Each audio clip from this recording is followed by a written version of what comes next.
Thursday Night Football, NFL season 2023, week 2, Minnesota Vikings, Philadelphia Eagles. The time is now. We are here to break down this matchup and to go over my favorite bets and player prop picks for this matchup. Now, we got off to a slow start with the picks. We went 0-2 on opening night last week. The 1 o'clock games, we weren't the best, but we bounced back with the 4 o'clock and Sunday Night Football. One of my favorite picks of the week. I said, you got to take the Cowboys spread against the Giants. They win 40-0, in case you didn't see. And then we go 2-0 with our picks on Monday Night Football. We get the game side right. Well, we actually went with an under, which did hit. And then we went with an over on Allen Lazard receiving yards, and that also hit. So we've got a bit of momentum going into this one. I believe overall we're 3-4 with the game picks and 1-1 with the player props. So I tell you what, we have a chance to go to 500 with the picks, with the game picks, and to get into the green with these player props here. So I'm here to share those favorite bets with you. But before I do, guys, make sure that you have subscribed to the channel. We've got all sorts of content coming out during this NFL season, and I'm super excited for what is on the way. Like the video if you did enjoy it, and to those of you who have already hit the like button, you are absolute legends. Now, let's talk about this matchup very quickly before I give you my favorite picks. The Minnesota Vikings lost to the Tampa Bay Buccaneers last weekend, 20-17. Baker Mayfield apparently figured out their signals. He knew when they were going to be in cover 2 and cover 3. That's what he told his teammates in the locker room at halftime.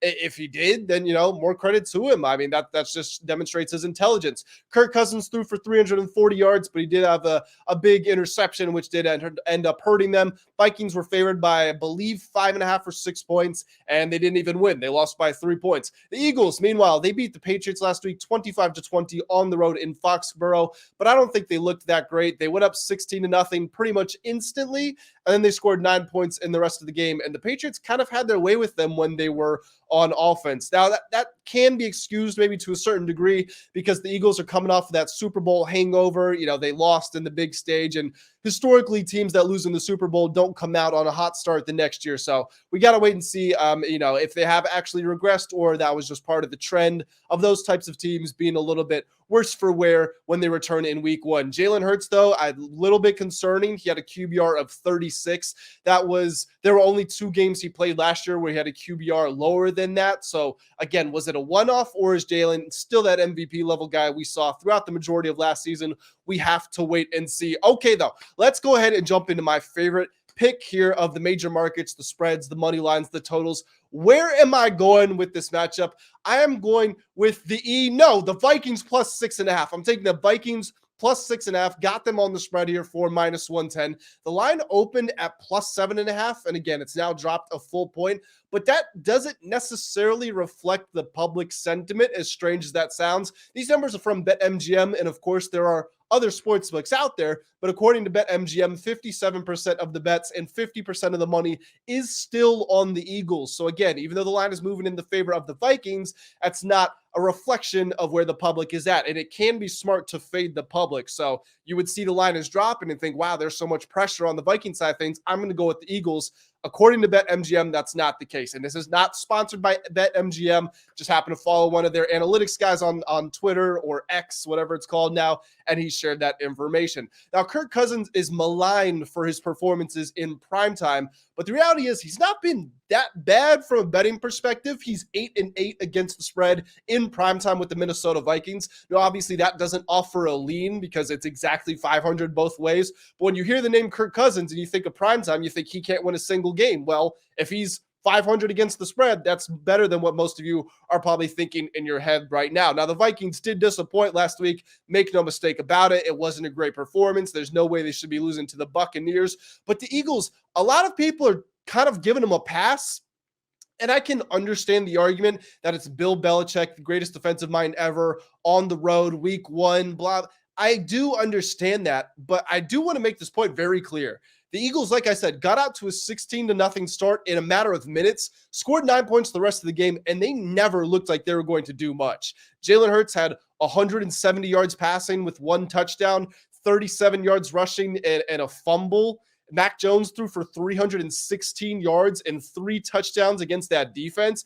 And that defense, last year they gave it the fewest passing yards per game. We all know that. A large part of that was because of the amount of sacks they were able to generate. It's not because their secondary was the best in the league. You know, I'm not trying to discredit them and say it was bad, but it wasn't even remotely close to the best. It was, again, all because of the pressure they could generate. But the Eagles this season are starting 5 different guys on defense than they did last year.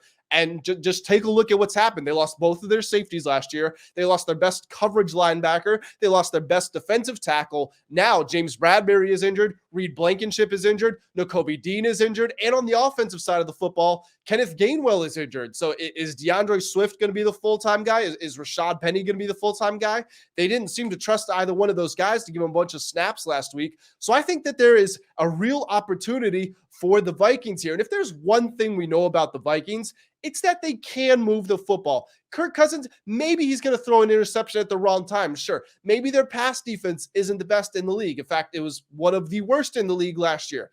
But they have so much offensive firepower that the opportunity for a backdoor cover is always there. And the opportunity for them to get off to a hot start with TJ Hawkinson and Jordan Addison and, this guy named Justin Jefferson, the guy who won Offensive Player of the Year last year, that's always going to be there. So I just think that this is a very, very nice opportunity for the Vikings to go into the link and to get something done here. Now, I can't excuse what the Vikings did last week. And if there's one thing you would point to that would give you optimism if you are an Eagles bettor, is that the Eagles were 8-3 against the spread at home when they were favored last season. I can condense that a little. The Eagles were 8-3 as home favorites against the spread last season. But Kirk Cousins has won 3 straight Thursday night football games. Again, goes against the grain with what you think of when you think of the name Kirk Cousins, but he's won 3 straight Thursday night football games.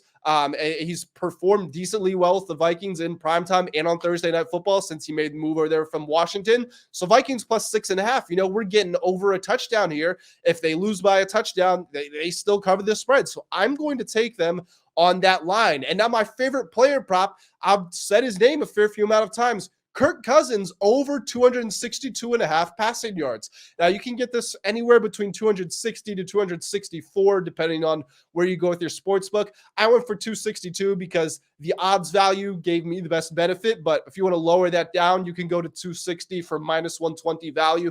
Take it how you want. I think Cousins has a real chance to put up 300 plus in this game. I'm not putting this in my betting record, but I am definitely considering putting a small bet, maybe about half or a quarter size of my regular unit size on Cousins for 300 plus yards. But let me tell you why. So Cousins in 9 games in his NFL career on Thursday night football averages 304 yards passing. The Eagles, like I said, just gave up 316 yards to Mac Jones and a bunch of nobody receivers on the Patriots last weekend. They were gashed. And again, they've got all those injuries and all that roster turnover right now. They also lost both of their coordinators, offensive and defensive, which I think is a story that hasn't gotten enough attention so far this season.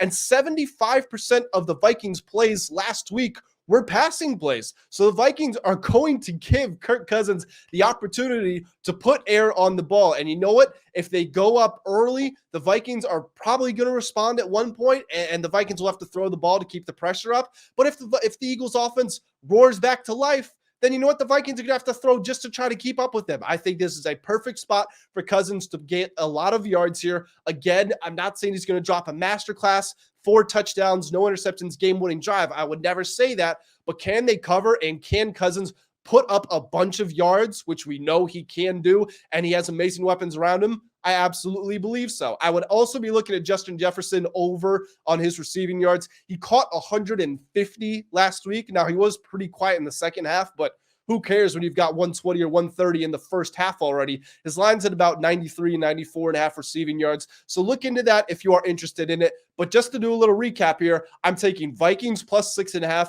and Kirk Cousins, almost forgot my own pick, and Kirk Cousins over 262.5 passing yards. Those are my 2 favorite bets here on primetime picks for Thursday Night Football. Drop some comments. First of all, let me know what you think of these picks. Second of all, do what I just did. Give me your favorite major market pick and then your favorite player prop pick, and we'll see who comes out on the other side. But guys, thank you so much for tuning into this video. Like the video if you did enjoy, subscribe to the channel, and again, comment, let me know what your favorite plays for this game are, and I will see you all very soon. Until then, have a great day.